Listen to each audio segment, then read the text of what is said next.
In a nutshell, Godzilla Minus One is essentially about Godzilla, which was a massive dinosaur-like creature that was widely known to the natives of Odo Island back then, and was first seen by the Japanese military at the end of World War II.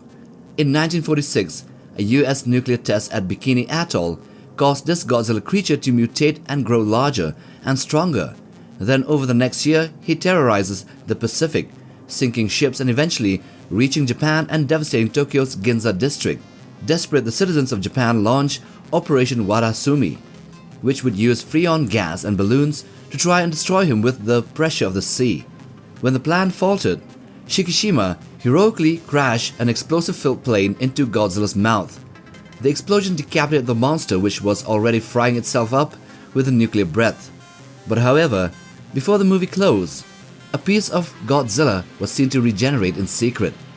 So, piggybacking on D-Man 1954, we will discuss about the scars of Godzilla Minus One, with fresh insights from our part.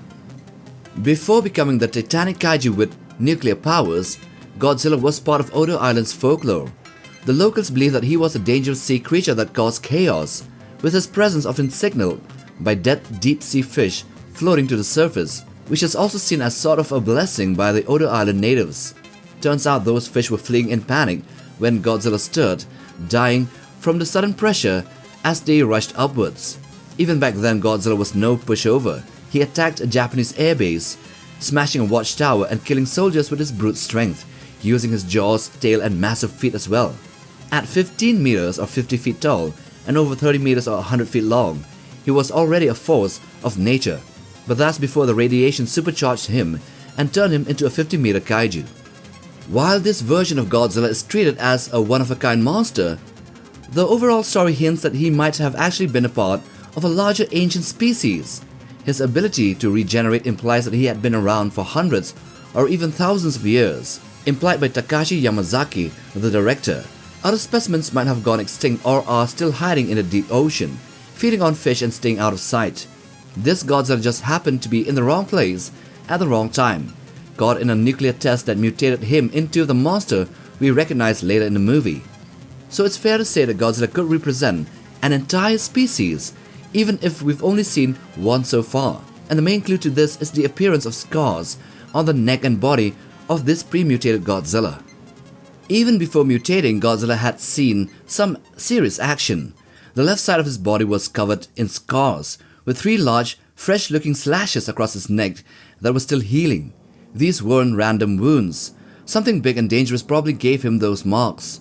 Maybe it was a territorial fight with another creature, a battle over food, or even competition for a mate. The type and scale of the injuries are way beyond what we see in real-life animal fights, so whatever he faced, it wasn't ordinary. It is a clear sign that the pre-mutated Godzilla wasn't just surviving, he was fighting for his place in the natural order. And it is clear that it wasn't humans that caused those injuries. See, Godzilla's healing factor is next level even here, even before the radiation supercharged it.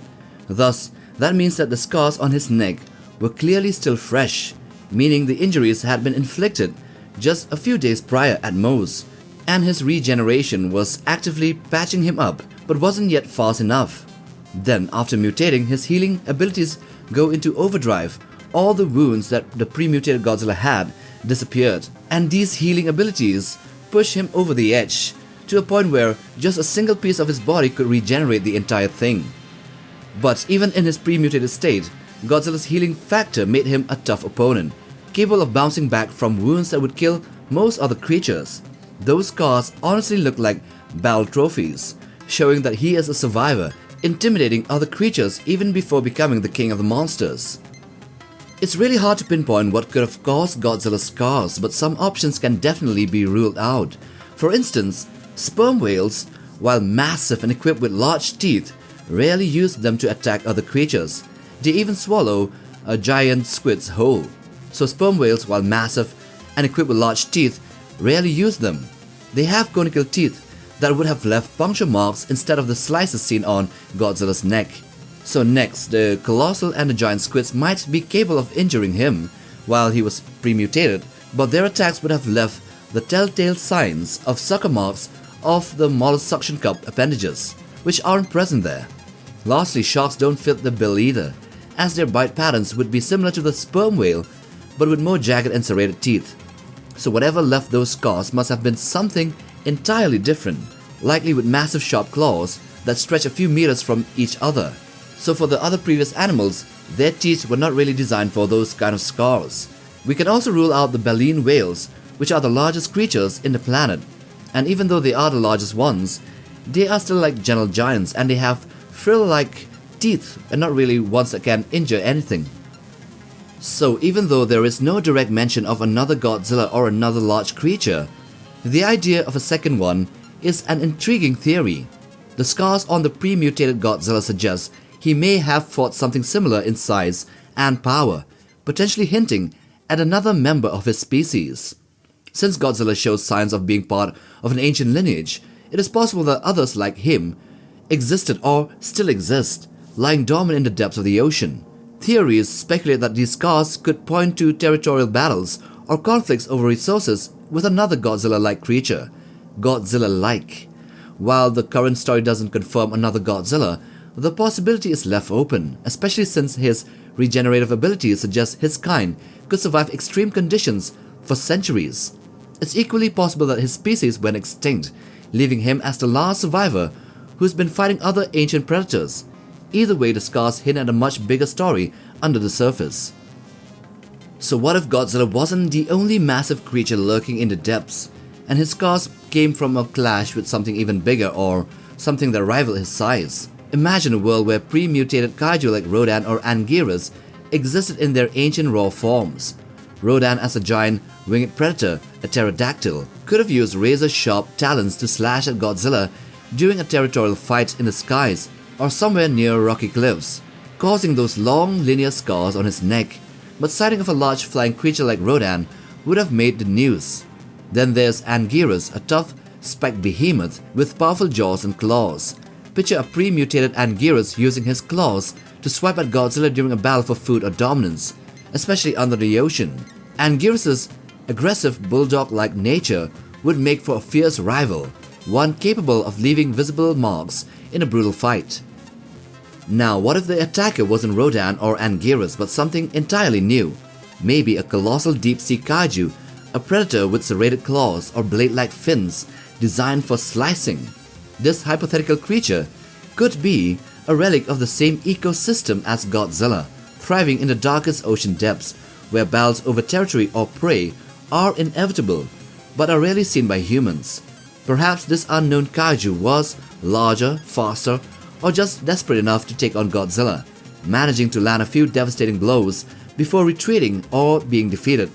If these scars are the result of an ancient kaiju rivalry, it would paint a fascinating picture of an undiscovered prehistoric ecosystem filled with towering apex predators, each of them not surrendering to the other. Thus, the most likely scenario is if Godzilla belonged to a species. Then here, territorial disputes or dominance battles with another of his kind would make perfect sense. This Godzilla has already been described as territorial and vengeful, so a battle with other monsters under the sea would be inevitable.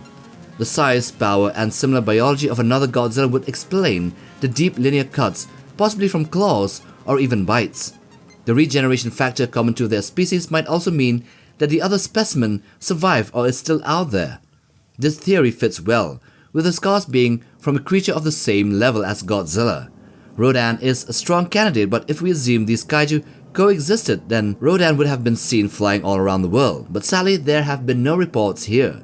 Anguirus could also be a possibility. As a spiked clawed kaiju with tough bulldog-like attitude, Anguirus is more about brute force and close-range brawling. Then a new kaiju would also be a solid contender, especially if it's designed with slicing claws or blade-like features.